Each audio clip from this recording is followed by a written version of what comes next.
હા કઈ વાંધો નહીં, તમારે તો ખાલી એમને અસાઇન જ કરવાના છે. ત્યારે વંદામી નથી જોઈન થયા, નહીતર તું અમને અત્યારે છે ને કરી દેત.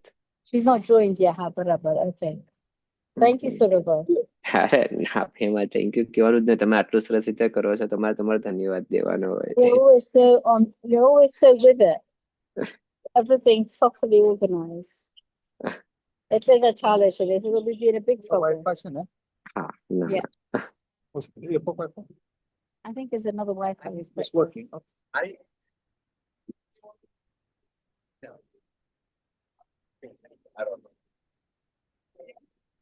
ઓકે, તો લાઈવ છે ને એ ઓન થઈ ગયું છે. On? અને લેટ મી, અચ્છા વંદામી આવી ગયા છે, તો હવે હું વંદામીને હોસ્ટ બનાવી દઉં છું. વંદામી આવી ગયા છે. Okay and I am leaving. ચલો તો હું લીવ કરું છું. વંદામીનું સામે નીચે.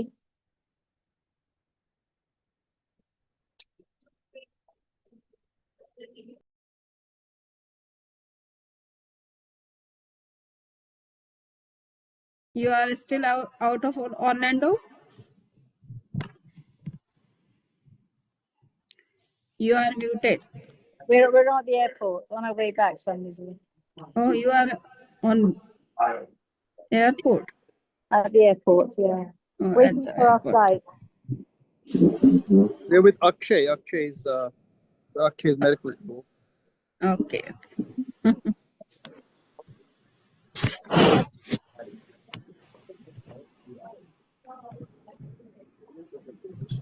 So it is 8. Should we start? Yes, we should start, Samiji. Okay. Shivani was not seen in the last week. Where Shivani, you were?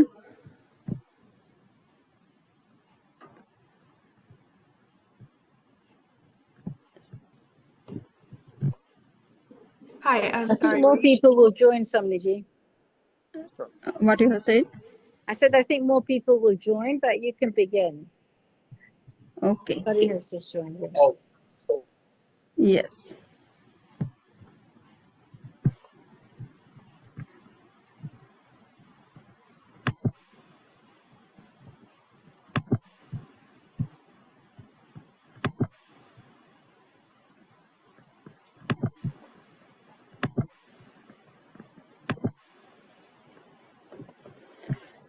Okay, so today we will learn about Patanjali Ashtanga Yoga. So most of the people who are familiar with yoga tradition, they know the name of the sage, great sage Patanjali, who was in 2nd century BC. So you can see he has written one text which is well known, well read, and almost all the yoga traditions follow that text, and that is Yoga Sutra. So Patanjali has given very systematic yoga system to start from the ethical life to liberation. So we will see how he has introduced about the yoga practice and what was his purpose for offering this 8-limb yoga system. So we will discuss all these things today.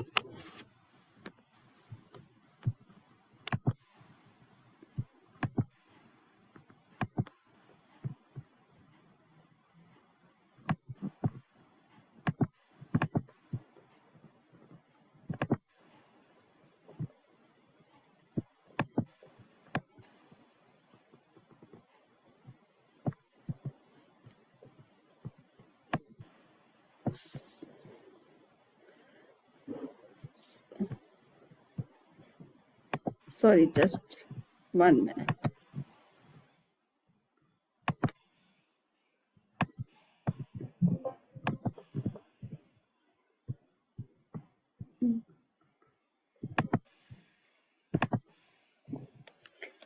As I have said, today we will discuss about the Ashtanga Yoga, which has been introduced or given or provided by the great sage whose name was Patanjali. And you are very much familiar with this name. Nowadays, all the Ayurvedic medicines or toothpaste, etc., they on them it is written it is Patanjali toothpaste or Patanjali toothpaste like this. So Patanjali was a great sage of 2nd century BCE. He was born 200 years before the Christ. And he has written one text which is well known, well read, well received in all yoga traditions, and those people who are working in this particular field, they read that text and follow the instructions of that text. And it is very systematic textbook on yoga tradition, though it is well known in the name of the what we say Vedic yoga tradition or Hindu yoga tradition. But it is said that he tried to combine all the yoga practices of his time and has given a presented all the yogic exercises and meditations uh, from his own experience and from his own insight, by his own insight. But at the same time, he was also familiar with all other yoga practices, and he has presented all the yogic practices in a very systematic manner or order. So we will learn about his yoga system, how he discussed about the yoga, what is the philosophy, what is the purpose, and what are the steps we have to follow for Patanjali Yoga. So now we see that his yoga is known as Ashtanga Yoga. So Ashtanga is not just physical postures or physical exercise or breathing exercise. It is a complete spiritual discipline, and most of the people, they don't pay attention to the spiritual goal behind the yoga practices. They are just looking for physical fitness, physical strength, or physical health, or mental peace, but they are not going into the deep philosophy which is behind all the yogic practices of India, of all the three traditions, especially Jain traditions, Vedic traditions, and the Hindu tradition. So now, today we would learn about the 8-limb yoga, which has been provided especially by Patanjali. And Patanjali is his time is considered in of 200 BCE. He wrote the Yoga Sutra in this particular period. The yoga which he has provided, or the yoga system which he has provided, is known as Ashtanga Yoga. So Ashta means 8 and Anga means limbs. It means there are 8 components or 8 techniques or 8 steps which we have to follow for complete yoga. The purpose of offering or providing or introducing this new yoga system in his time is to follow the path to self-realization and to achieve liberation by achieving or attaining the omniscience, or you can say the perfect knowledge or divine knowledge. In present time, we see that the same Patanjali Yoga is being practiced in a very different style, or you can say there are certain things which were only the supportive, but nowadays they are being practiced as the main techniques of Patanjali Yoga Darshan or yoga system. So we will see that while this eightfold framework forms the philosophical backbone of Ashtanga Yoga, the dynamic, physically demanding style we associate with Ashtanga Yoga today, often incorporating elements of vinyas flow, is a modern embodiment of these ancient principles. So nowadays, some people who are regarded as the father of modern yoga, for example, Sri T. Krishnam Acharya. So he is seen as the father of modern yoga, and he has given this new twisting to this Patanjali yoga system in modern time.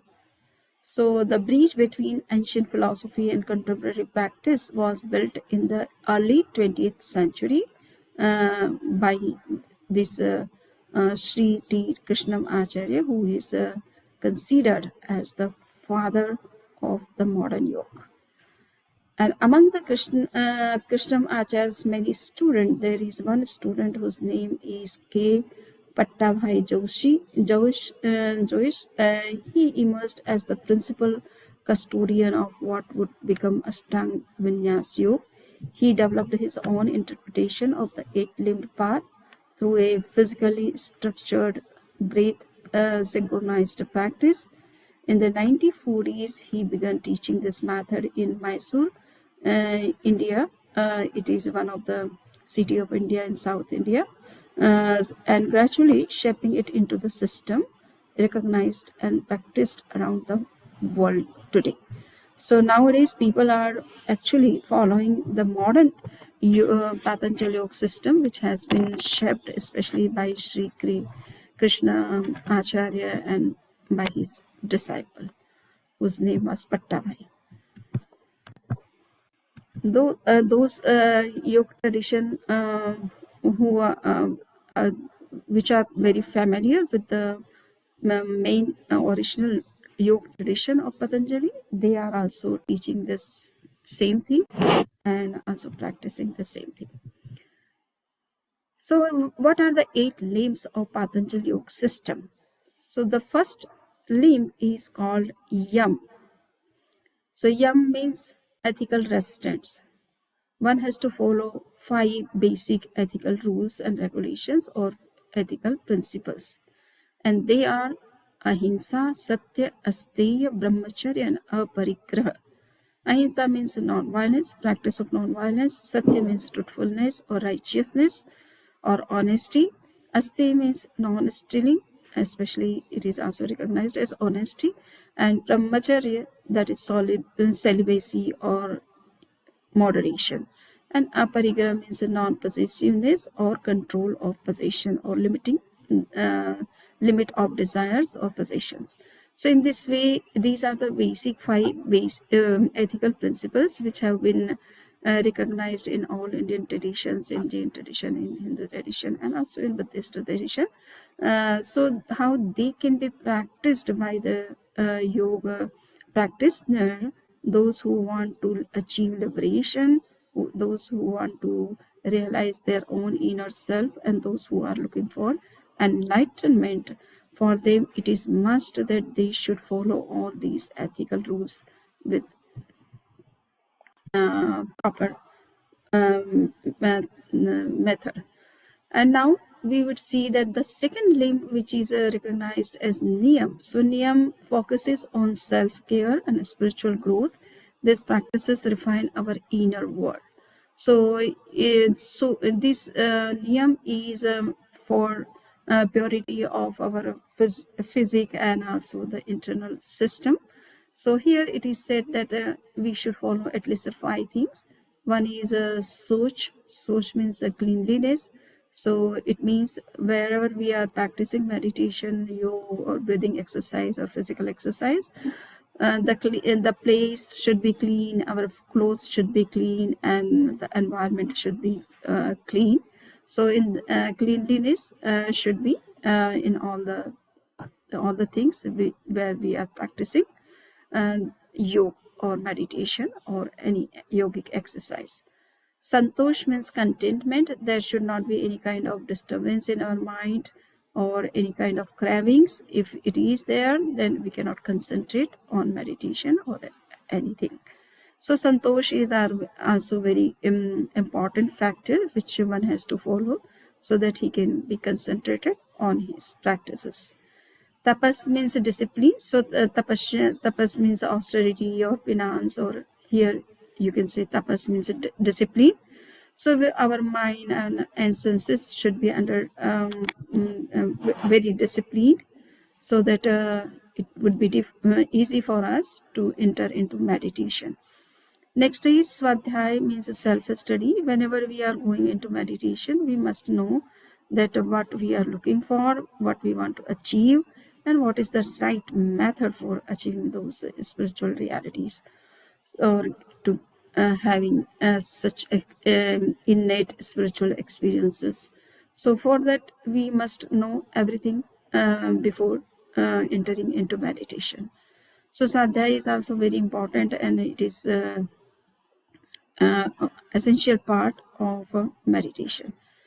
Ishwar Pranidhan, those who believe that God is there, they must also have devotion to the God. So they should surrender to God, so that they can follow all these ethical rules and regulations in a proper way, and their mind can also be concentrated on some higher reality. In Praksha meditation system, we also find yam and niyam, but these yams and niyams are recognized as prerequisites of meditation. So whenever somebody wants to enter into any meditation or any kind of yoga, he should or she should follow these five prerequisites. So among the five, the first one is Bhavakriya, that is mindfulness. We have to be completely aware of what we are doing. We have to be completely in the present moment, and we should also be conscious of our practice of yoga or meditation. And so this is we have already discussed in the very first or second week. Next is Pratikriya Virati, that is non-reaction. Our mind should be non-reactive. As we have seen that at every step in Praksha meditation system, it is instructed that without going into liking and disliking, you have to just perceive what is going on or what is coming into your experience during meditation, or during any kind of physical exercise or breathing exercise. So if you are not going into a liking or disliking, then automatically you will be in the non-reactionary mode or mood. Next is Maitri, friendliness. So in Jainism, just to follow non-violence is not enough. You have to be friendly also with all the living beings. So Maitri is also given very much importance with the practice of non-violence. So you have to be non-violent. It means you have to be friendly with everybody and every living being, or with every element of the nature. So this friendliness is a kind of universal friendliness or universal non-violence, or you can say universal uh, um, goodwill to all the living beings. Next is mitaha, moderation in food. So this is also very important in Praksha meditation system, that it is in all meditation, in the case of all meditations, whenever somebody wants to enter into meditation or want to go into deep in any yogic practice, and they should learn dietary restrictions, what they should eat, what they should not eat, when they should eat, and in which quantity they should eat anything. So that is very important for going into deeper meditation. Mind cannot concentrate if we have not taken proper diet, or if we have taken some wrong diet. Next is Bhasha, so moderation in speech. So moderation in speech is also very important in some of the meditational practices.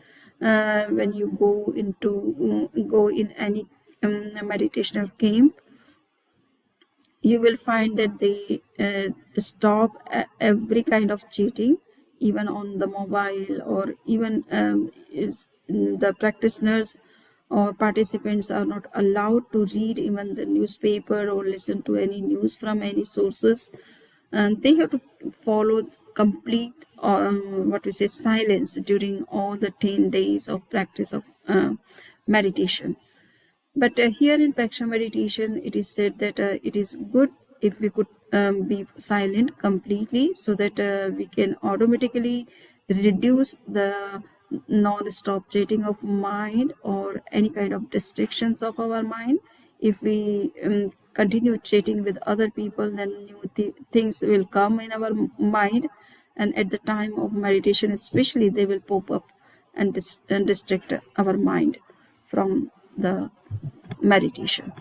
So moderation in speech is also very important. If we can observe complete silence during meditation camp or during meditation time, then it can also help us to concentrate our mind on the particular desired object of our meditation, rather than going into unnecessary thinking, thought process, or chatting. So in this way, you can see that in Praksha meditation system, instead of 10 things, it is and only 5 things are prescribed as prerequisites for any meditation or for any yoga. Now we would see that the third very important limb of Patanjali Yoga system is asana, that is physical postures or physical exercise, you can say. So physical exercise is more than fitness. It is about cultivating stillness and ease in the body. So as we have seen already, that is Sthira Sukhmasana. Patanjali has written in the Yoga Sutra that asana is not for just for physical fitness or physical strength or physical health.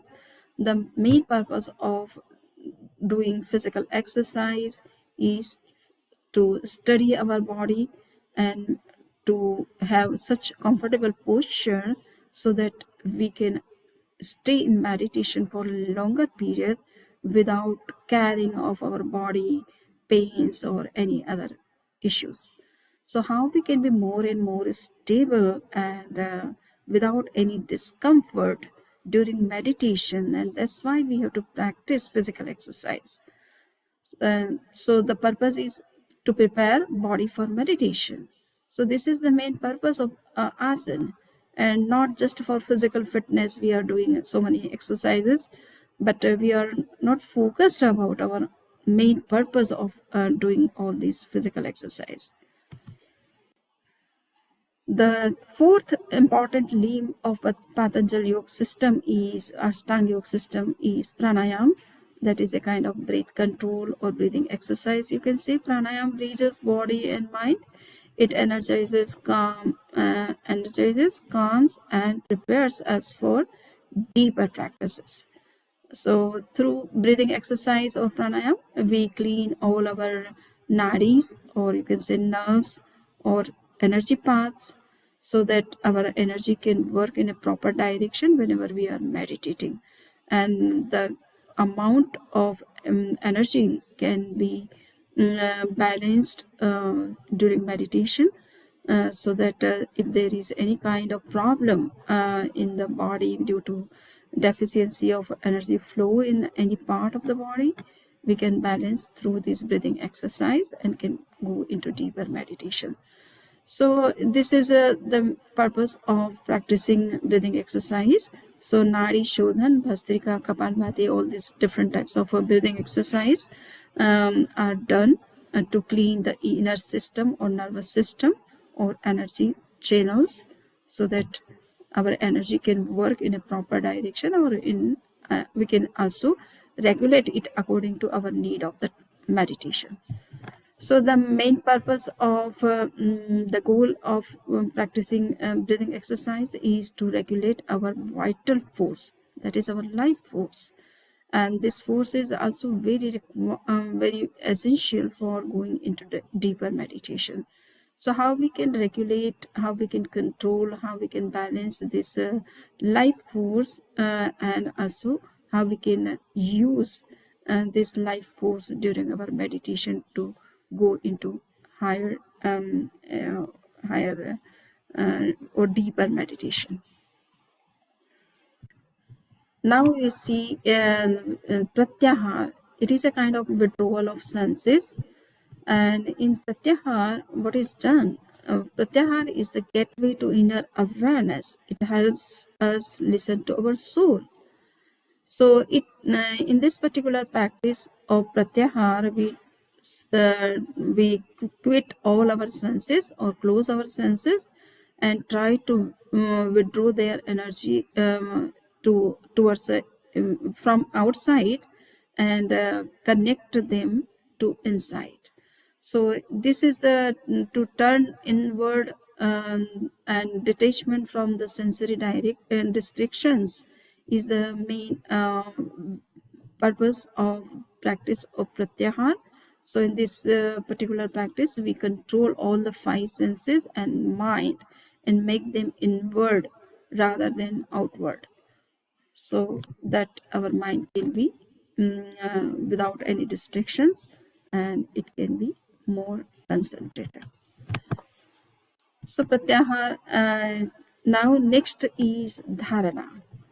So this is the sixth limb of Patanjali Ashtanga Yoga system, and dharana means concentration. You are trying to practice to concentrate your mind. Those people who come first time, or they are not deep into meditation or not regular in their yogic practices, so their mind is not always concentrated, and they try many times to concentrate it on one object. So dharana trains the mind to stay still, at least for the time being, and it is the art of attention. So, and we try to focus on the object of our meditation rather than any other things. So dharana is a kind of trial, or a kind of training in through which mind gets concentrated or starts concentrating on one object, at least for the time being. And one pointed focus is dhyan. It's in this particular practice, we try to make our mind one pointed and very focused on that particular object on which we are meditating. For example, if we are meditating on breath, or body, or any psychic center or psychic corners, or any other such things, so the object is before us, and just to be but our mind is not so concentrated.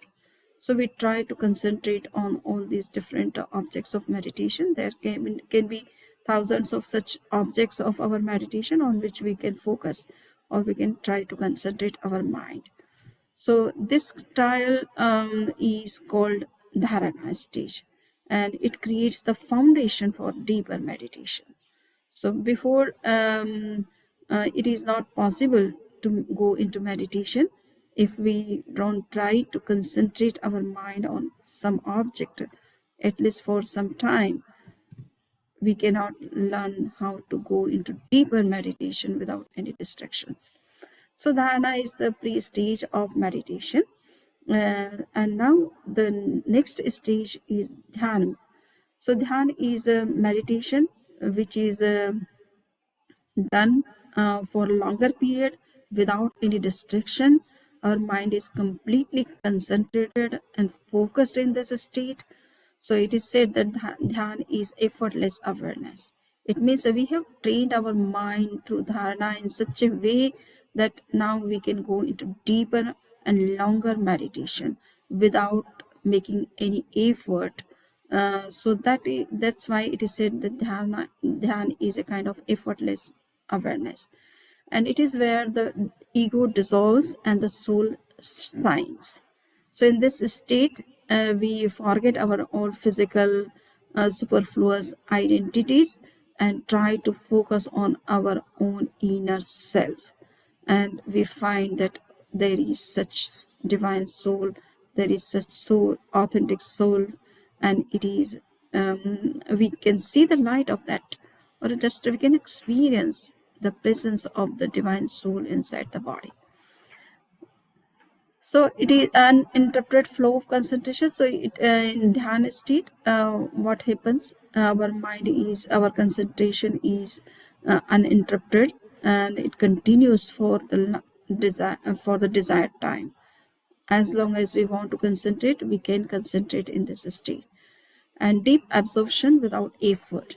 So here our mind becomes so ingrained or absorbed in this particular practice that this absorption continues, and it doesn't break easily. Okay, now so samadhi is this spiritual absorption. Samadhi is the culmination of the Ashtanga Yoga system. The main purpose is to achieve samadhi, and we should not be just confined to the dhyan or just a dharana state, but we should go to this samadhi state, which is the final or culmination of any meditational yogic practices, and that is the main purpose of all yogic practice or spiritual practice. So samadhi is a kind of a spiritual absorption. Samadhi is the culmination of yoga. It is pure bliss and liberation. That is kaivalya or enlightenment. It is the state of enlightenment or getting enlightenment, and to be always in the blissful state. After going into samadhi, nobody wants to come out of it, because it is so blissful, so enlightened state that we cannot think to come out of this state and want to involve in the external world, where there is so many problems and issues and tension and stress and pressures. So this is the enlightened state which we can realize after practice of long meditations.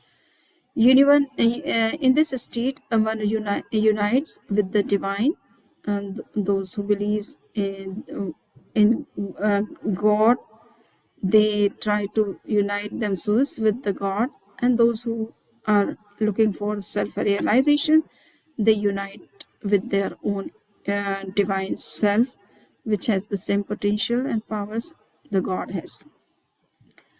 And this kind of a samadhi can be achieved in two ways. There are two types of it. One is cervical, it means with thought, and nervical, beyond thought. So in when we are thinking, we can be focused on some particular scripture, particular text, or particular what we say image of the God. So that is cervical meditation. And nervical meditation, just you go into deep meditation or samadhi state, where you become one with your own inner self, and there is no thought, no syllable, no word, only experience without any words or without any language. So that is the pure experience, pure you can say perception, and there is a unity of soul and what we say meditator, the object of meditation, the meditator, and the process of meditation all become one. They get united. They are not separate phenomena now in this state of samadhi. In meditation, we were thinking that I am meditating on this particular object, and for this time period I'm going into meditation. So all these things are in our mind, and we feel that we are meditating for the time being, and we are looking for this reality through this meditation. So object and the meditator are two different things, and meditation process is the method. So in this way, all the three things were coming into our experience. But in samadhi state, you don't find all these trinity. You find that there is only one thing, and that is your own experience, pure perception about your own inner self. And you and yourself are not different. You are the meditator, and you are looking for your own self. It means you are meditating on yourself. So the meditator is the same, and the object of meditation is the same, and the one who is meditating is not separate from the self. So in this way, all the three become one, and there is no such feeling of a trinity. There is only oneness, and that is called non-distinct state, that is Advait state. So in Hinduism, especially in Vedanta tradition, you will find that they talk about the non-distinction. Everything is just one, and one only. Nothing is separate from that. So that state can be realized by going into the state of this samadhi.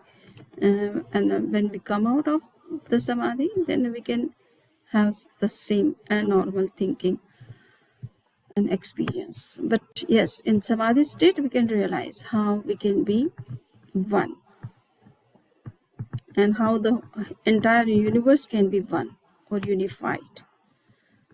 Now we would see that there is a talk of bandhas in Hindu yoga tradition, and they are also very much into practice. And these bandhas are also very important. They are known as yogic energy locks. It means we are giving direction to our vital energy for going into deeper meditation or in samadhi.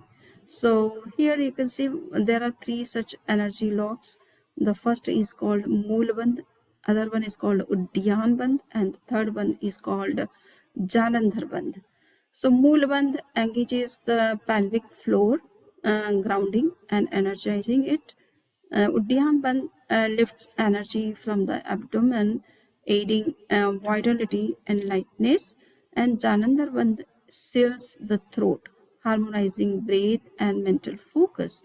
Together, they form a powerful triad for awakening subtle energies and deepening meditation.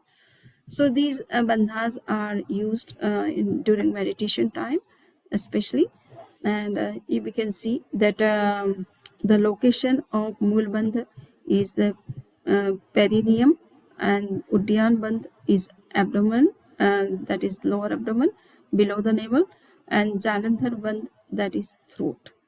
And the purpose of to activate root energy, we practice Mool Bandh. It promotes upward flow of the vital energy which is working in this particular root chakra, and it provides stability in seated and standing postures. So for meditators, it is very necessary that they should be able to stand for longer period, or for sitting for longer period, to go into deeper meditation or samadhi state. Sometimes the samadhi state becomes for hours and hours. So if our body is not in that condition, we cannot go into that longer samadhi or longer meditation.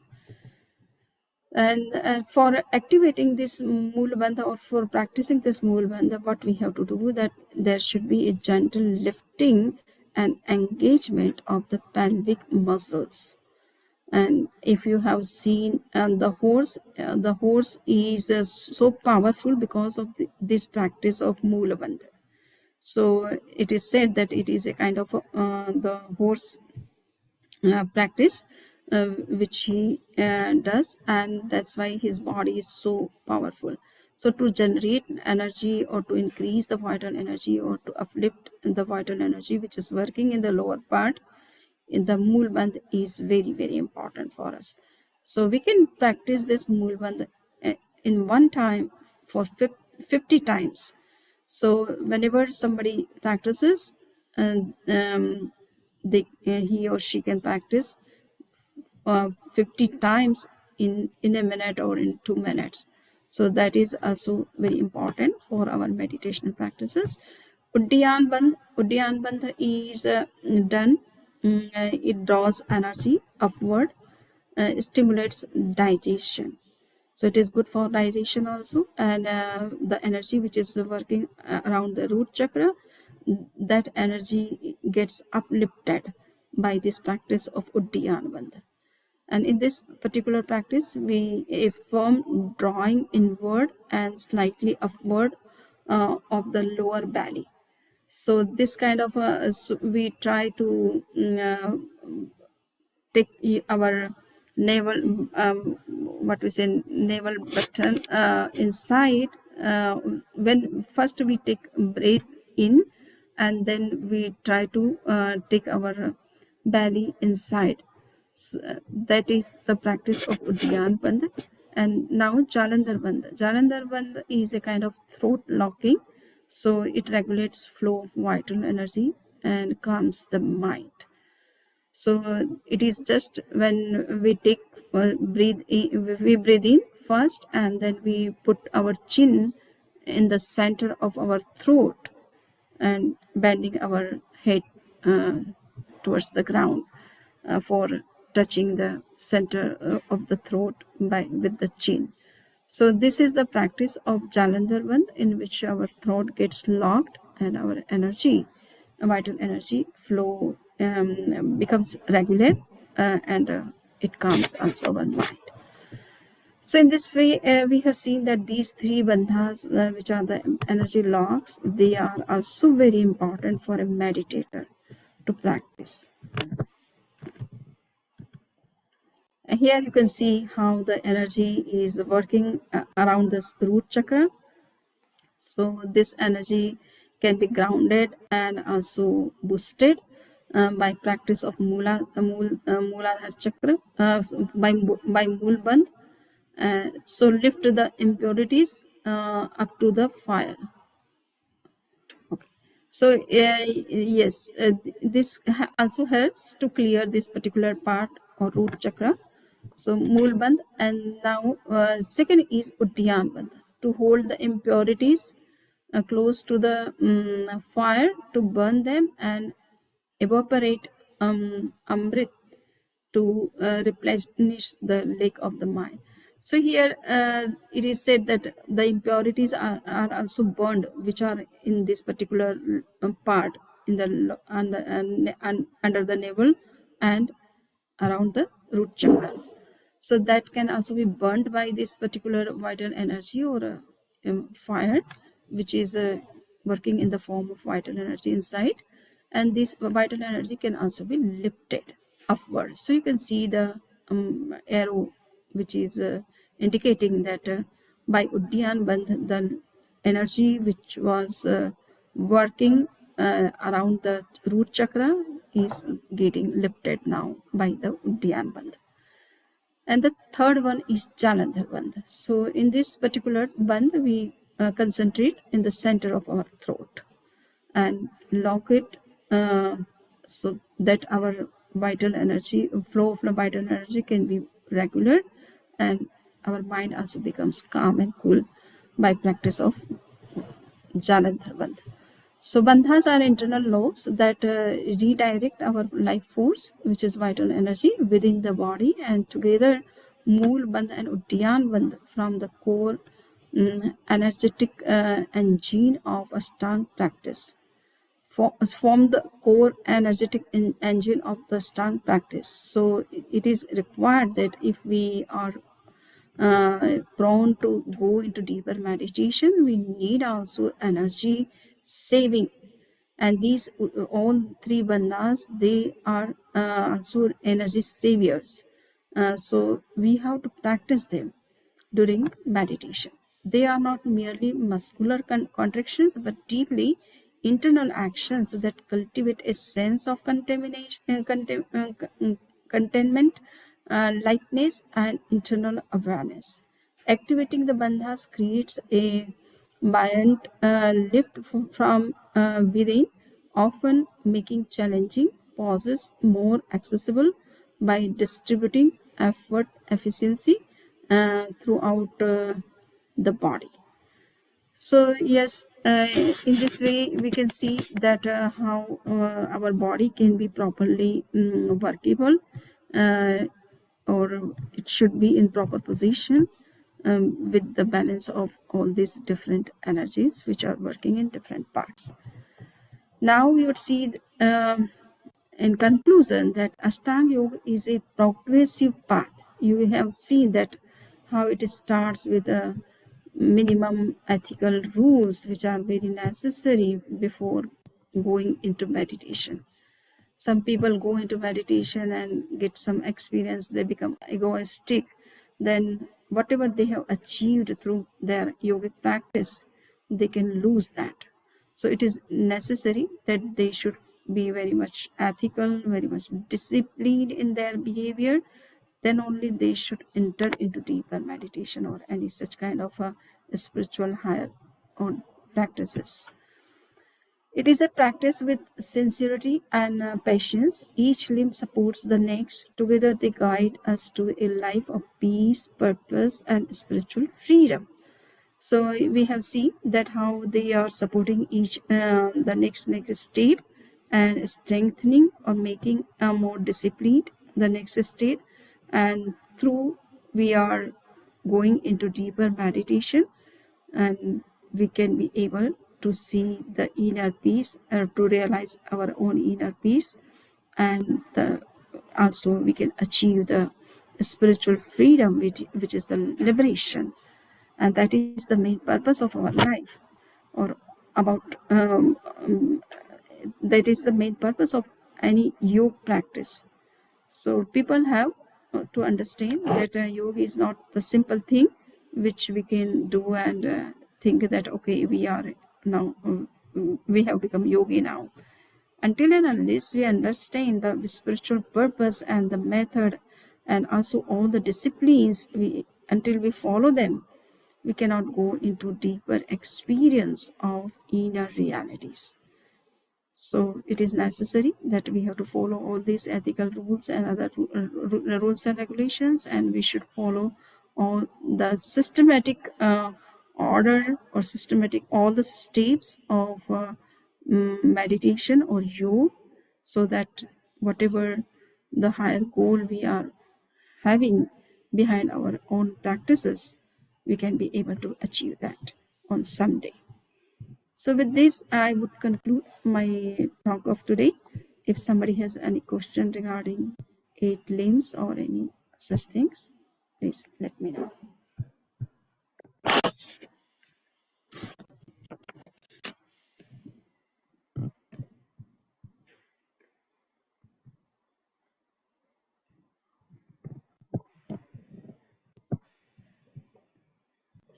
Yes, so all are unmuted from my side. Anybody wants to ask anything?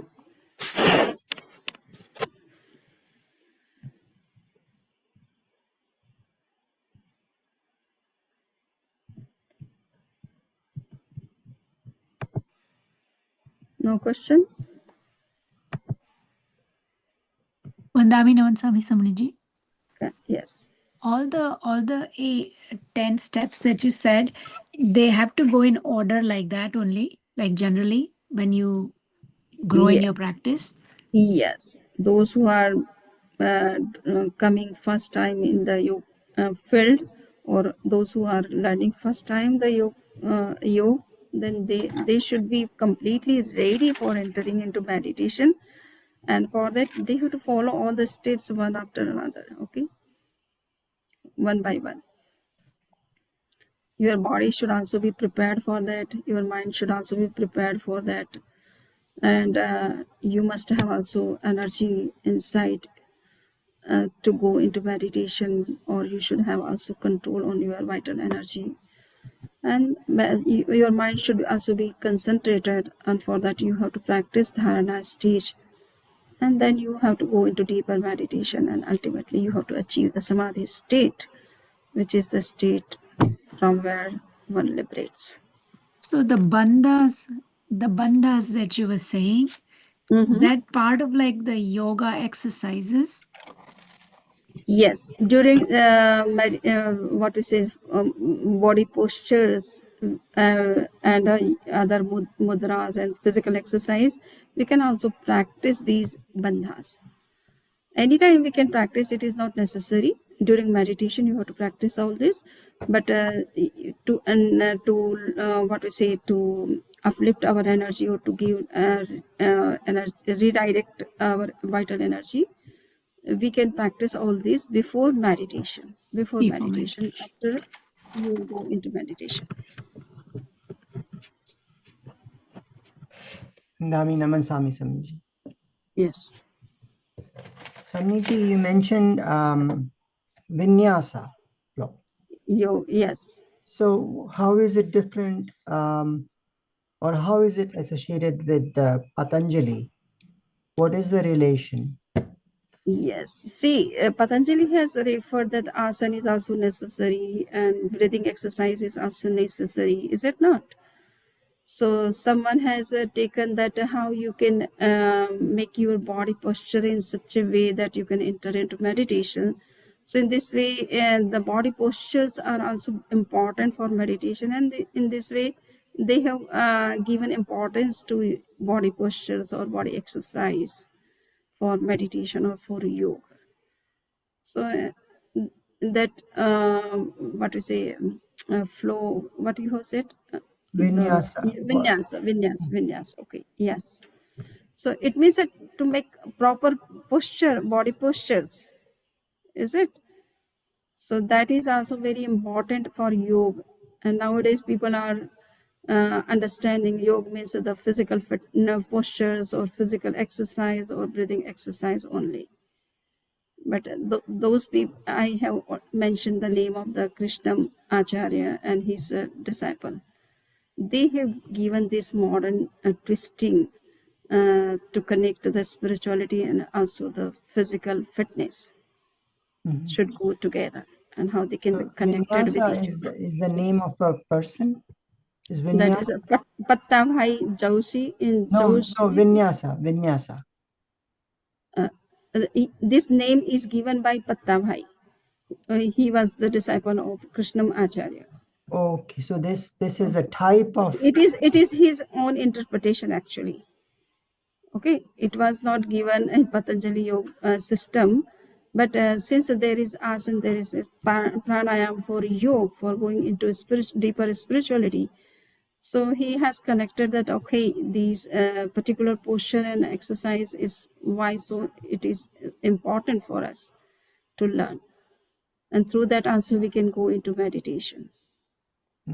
Samriti, can I share with this one thing about Yes. it is called Vinayas Yoga, and nowadays they do like a flow of like if you do Surya Namaskar, for example, we are just doing a flow of asanas. That's what usually they do. And Patanjali used to do typical poses like Sashankasana, Padmasana, Ushtrangsasana. So Vinayas is more like a flow of asanas. They do all together. Okay, thank you very much. So the word is vinyas or vinayas. Vinayas. Okay. And nowadays is very, very, I mean, nowadays people practice a lot. Like Surya Namaskar, how we do 12 poses together, As like a flow. Anuja is teaching like that. We have to Vinayas. ask. I never talked to her about it. No. So Her No, way of she's no, yeah, no. Her she's doing way of teaching yoga is like that.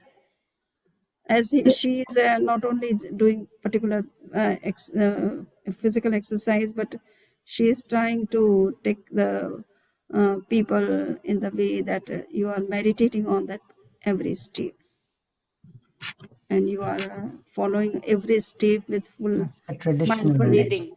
Full mindfulness. I think I have seen one video with that. They do like one Padasana, meditative pose, and then they do Trikonasana. So they take a whole series as a Vinayas Yoga or Chandra, जैसे कि सूर्य नमस्कार है वैसे चंद्र नमस्कार है उनका विनायस करते हैं ऐसा हर एक का टॉपिक लेते हैं वो लोग. So it's just a flow of asanas. Oh, They do it. Yeah, it's more like that. okay. So it's a variation There of is emphasis. Patanjali. Yeah, they do variations and kind of things. Yeah. Okay. And nowadays is very much into practice. People like to do it. Mhm. Yeah, Yeah. because people can concentrate when there is some kind of movement, no? Yeah. They cannot sit still without any thinking or without moving. Mm. So how with movements you can meditate? Yeah, it is basically a style of yoga. Let's put it Style that of- way. Yeah, it is Style a of style of yoga. Yeah, it is more Okay. emphatic on yoga, physical yoga, exercise. yeah. The other thing that I was little bit surprising for me was, Samniji, the uninterrupted flow of this dhyana is Correct. effortless. Yes. You know, I thought to go into dhyan, you have to put in a lot of effort, because to That is the concentrate. dharana stage. That is the dharana stage, according to Patanjali. Okay. That Hmm. when you are making effort till you are in the dharana stage. Oh. Okay. When it becomes easy for you and you can say very easy, then it is a dhyana state. So most of us There are, is no, are there is still no in dharana. distraction. There is no distraction, and just you can sit in meditation, and you go into deep meditation. So most of us are still in dharana stage. Yes, so most of They're the not- people are in dharana stage actually. They are not going into deeper meditation where Yeah. there is Okay. no Because effort yeah, and yeah. during meditation, I have to put in a lot of effort to stay concentrated. Otherwise, Correct. my So mind goes away here and there. yeah, this is dharana stage actually, Dharana. because our mind is wandering here and there, and we are Right. trying to concentrate it on some object. Okay. So I think that's why मंदा में समणी जी आपने जो बताया अष्टांग योग. Correct. So if you go by step, then you can get quickly dharana stage with practicing that one step. Sheetal asked that question about one step, two step. So with asanas, pranayam, then you come to that stage of concentration of your mind, basically. Yeah, see, why we cannot concentrate? It is maybe some reason at physical level, some mental level, at some mental level, or at some emotional level. So first we should control them, okay, and then we have to enter into meditation. So that's why asana, pranayam, pratyahar are also very important for going into deeper meditation, and then you can start concentrating on some object of meditation. Yeah, If thank you. there is some physical illness or problem or pains or any such kind of issues, you cannot concentrate on anything, you know. Yeah.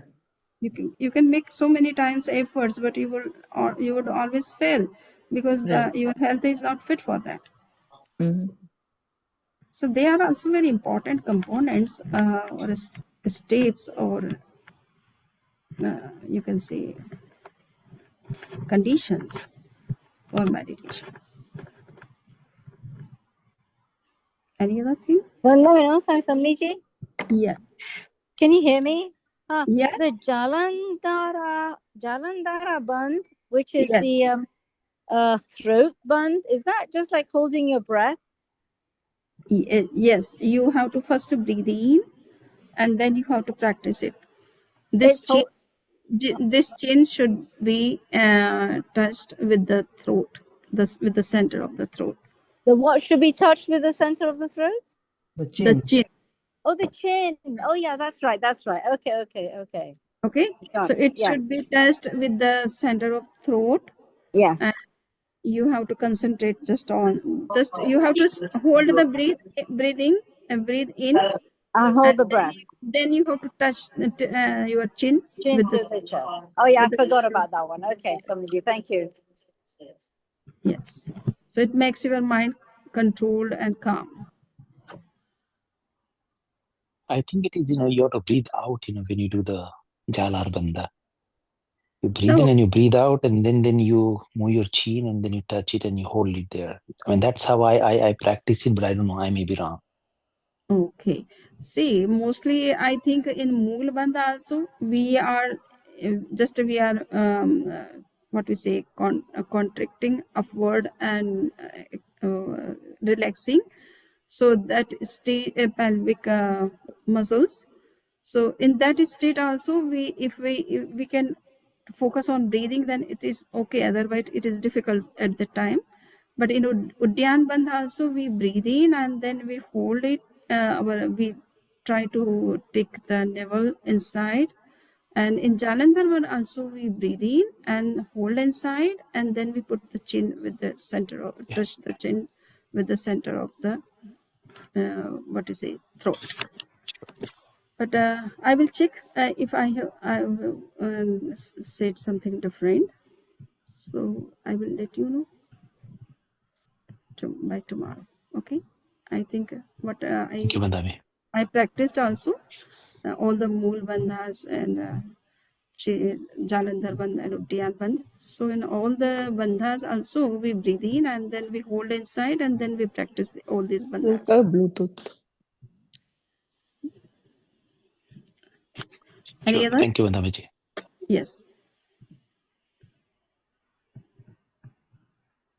So meditation.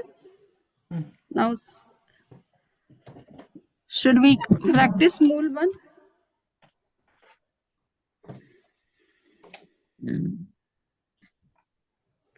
So Yes, Madami ji. in Mool Bandh, the place of the pelvic muscles, you know where it is it? So you have to contract like the horse contracts, okay? It's his lower part and relax it. So you have to practice it at least 5 to 10 times. Is it clear for everybody? It is clear now? Yes. Yes, Swamiji. Yes, Yes. madam. So you have to contract and expand. So it increases a lot energy inside. Okay. It's just like Ashwini Mudra, Madami ji. Yes, Ashwini Mudra, Ashwini Mudra. You are true. When you're contracting, you're holding for like Yes, 10 contract and seconds or hold as much as possible as and long as possible. relax. Then Okay. relax. Okay. So you can easily do for 50 times even, but this time just you can practice for 10 times.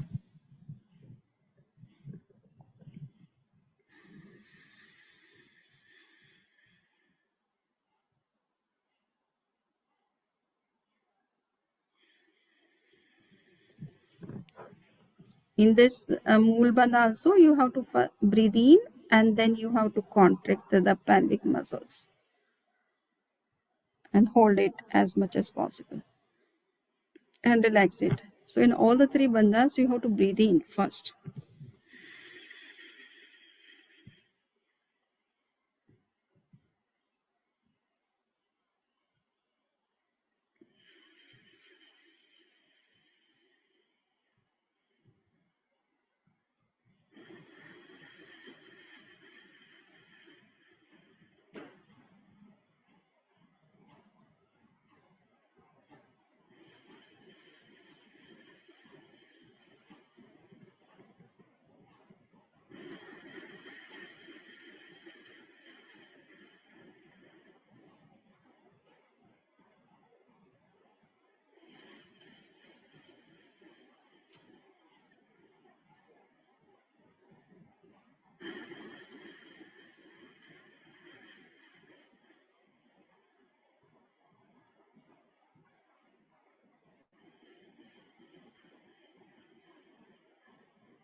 Now relax.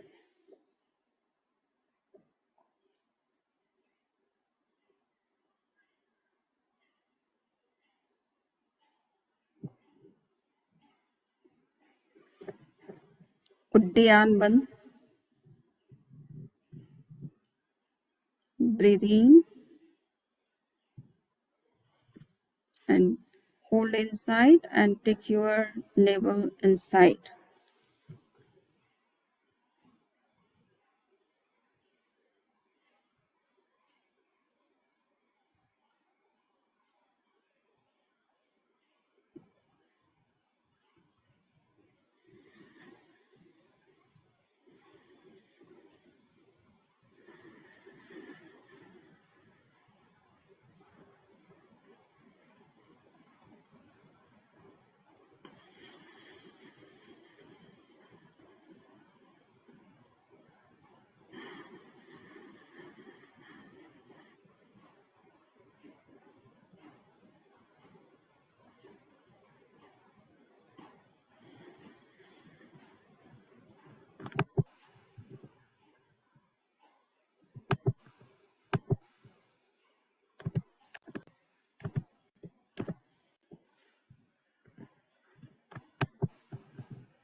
Yes, correct. Only Uddiyan Band. In Uddiyan Band, you have to exhale and suck in the abdomen inwards and upwards.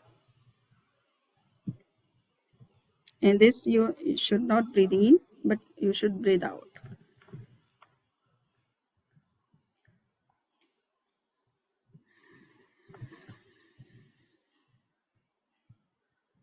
Exhale and suck in the abdomen inwards and upwards.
Now the last band, that is Jalandhar Band. Breathe in and touch your chin to the center of your throat and hold breath inside.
In between you can relax, and again you can make the band, jalandhar band.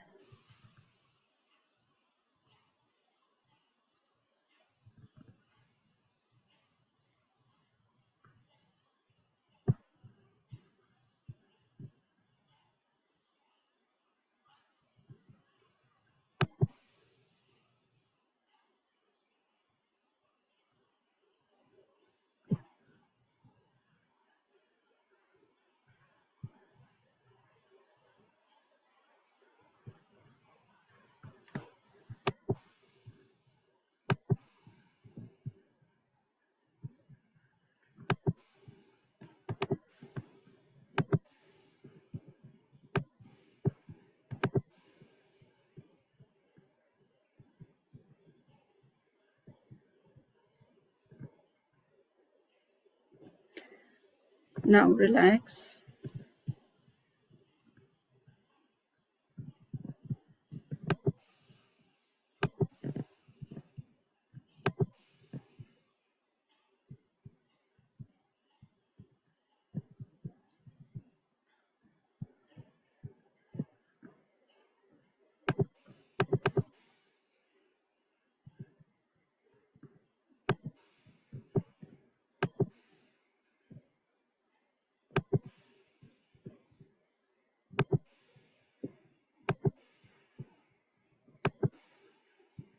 Okay, so just I want to show the condition of all the three bandhas when we practice it, how they work.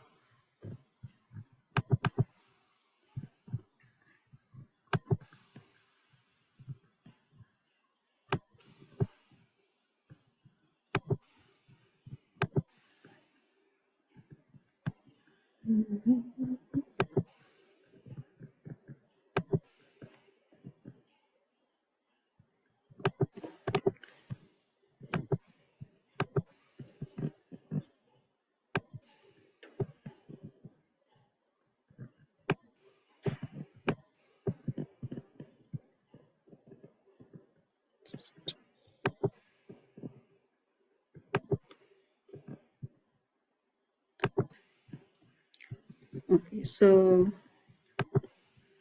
just you can see the condition of our. So in the Mool Bandh, we are developing vital energy, or grounding the root energy, and through this Udyan Bandh, we are lifting this energy from root to upward, and in Jalandhar Bandh, we are locking here the energy inside the throat. So these are the three conditions which happen of vital energy during these three bandhas. And there are a lot of informations are available about all these three bandhas. What are the basic precautions which we have to take whenever we are practicing all this, and also what are the benefits of all these three bandhas. So a lot of informations are available. If somebody is interested, they can see from the internet also. So now it is clear. Yes, Vandamiji. And I was sorry, I think, it's Udyan Bandha, that where you exhale, I was wrong. I just practice and I realize, Yeah. So in Jala Andar Bandha, you inhale and you hold, and in Udyan Yeah. Bandha, you exhale and then that's okay. Correct. And in Mool Bandha, you boost your energy or uplift your energy. Okay. Thank you, Increase Vandamiji. energy inside. Yes. It is source of energy actually.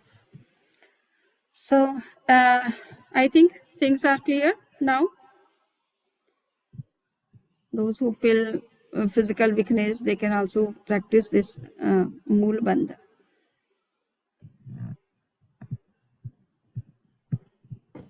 So thank you very much. Vandami Naman Sami Samniji. Thank you, Samniji. Vandami Naman Swami Samniji. Vandami Naman Sami Samiji. Krityasmi Vandami. Okay.